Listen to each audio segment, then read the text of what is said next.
আসসালামু আলাইকুম এভরিওয়ান। আশা করি সবাই ভালো আছেন, সুস্থ আছেন।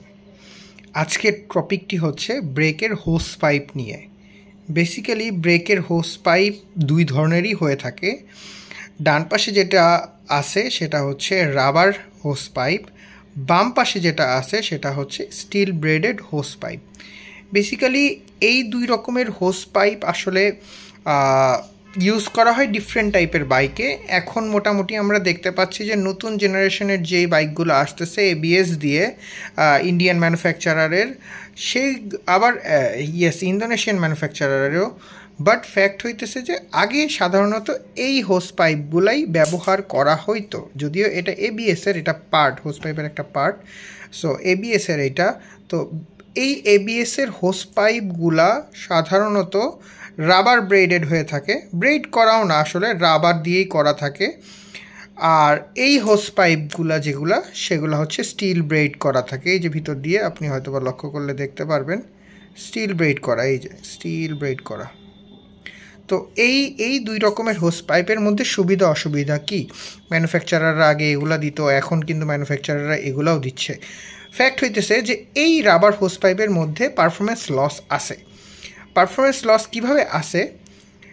আপনি যখন ব্রেক পাম্প করতেছেন, প্রেশার দিচ্ছেন, আপনি যখন ব্রেক চাপতেছেন তখন দেখা যাচ্ছে যে এটার মধ্যে দিয়েই এই জায়গাগুলো দিয়ে লিকুইডটা পাস হয়ে যায়। এই যে ফুটাটা দেখতে পাচ্ছেন, এই ফুটার মধ্যে দিয়ে লিকুইডটা পাস হয়ে আপনার ক্যালিপারকে প্রেশার দেয়। তখন ক্যালিপার ব্রেক প্যাডকে প্রেশার দিয়ে ডিস্কে প্রেশার দেয়।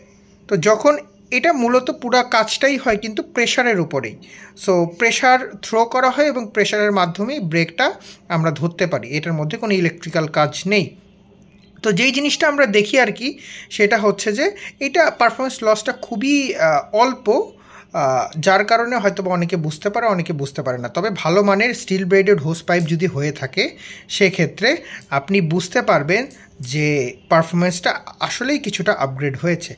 ব্যাপারটা যেটা হচ্ছে সেটা হচ্ছে যে যখন আপনি এই ব্রেকটা পাম্প করতেছেন, পাম্প করার পরে এই লাইন দিয়ে যখন আপনার লিকুইডটা পাস হইতেছে প্রেশারের কারণে, এই হোস পাইপের যে ব্রেডের যে হোস পাইপের যে পাইপটা, সেই পাইপটা মোটা হয়ে যাচ্ছে।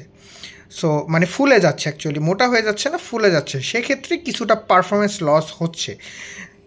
দ্বিতীয় ক্ষেত্রে যেহেতু এটা স্টিল ব্রেডেড, সেহেতু এইটার কোনো ওয়ে নাই যে এইটা আপনার ফুলে যাবে বা মোটা হয়ে যাবে, সেটার কোনো ওয়ে নেই। তার মানে আপনি যতটুকু প্রেশার দিচ্ছেন সেই প্রেশারটাই ক্যালিপারে চলে যাচ্ছে। সো এই দুই জায়গা দিয়েই বলা যায় যে এই হোস পাইপের থেকে এই হোস পাইপটা একটু বেটার।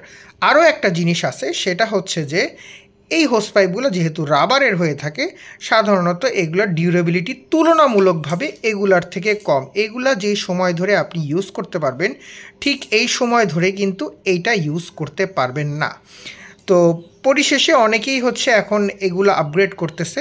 হ্যাঁ, আমি মনে করি যে এগুলো আপগ্রেড করা কোনো লসের কিছু না বা দেখানোর মতো জিনিস না। আসলে এই জিনিসটা কিছুটা পারফরমেন্স আপনাকে আপগ্রেড করে দিবে। তো আজকের ভিডিওটি খুব সংক্ষিপ্ত এবং ছোট ছিল, ইনফরমেশন ভিডিও। সবাই সাথে থাকবেন, ভালো থাকবেন, সুস্থ থাকবেন, সাবধানে বাইক চালাবেন। ধন্যবাদ সবাইকে। আসসালামু আলাইকুম।